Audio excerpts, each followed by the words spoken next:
Hello दोस्तों, नमस्कार, प्रणाम। प्रीति जी लाइफ में स्वागत है आप लोगों का। आज देखिए 4 दिन पर हम घर आए हैं और इनकी सिस्टर के चक्कर में पड़े हुए 4 दिन हो गया।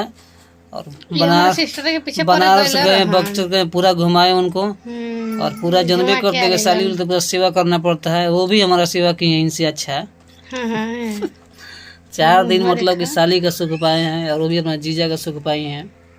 हाँ, नहीं तो सुख कहाँ मिलत रहा कोई के। पागल क्या क्या नहीं खिलाए उनको, अब जो नहीं खाई लाइफ में उनको खिलाए।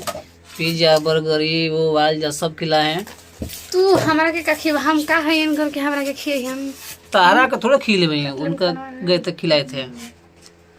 तो क्या मतलब कि खराब काम करती है। साली की इज्जत करना चाहिए। साली साली भाई तो इज्जत नहीं करेंगे। मेहरानू की इज्जत करा। हमरा के 1 किलो सेब 1 किलो अनार लिया के धर देलन खा। 4 दिन से साली का खूब सेवा हुआ है। 4 दिन बाद आए हैं आज। तब क्या करवा करेंगे क्या। तो अब फिर टाइम देखें को मिलेगा तो जाएंगे। इनका तो अब तो मान लो वाइफ हो गई है तो घर पे रहना है इनको। और आराम से घर पे रहिए, आराम कीजिए। आपका जिम्मे यही काम है।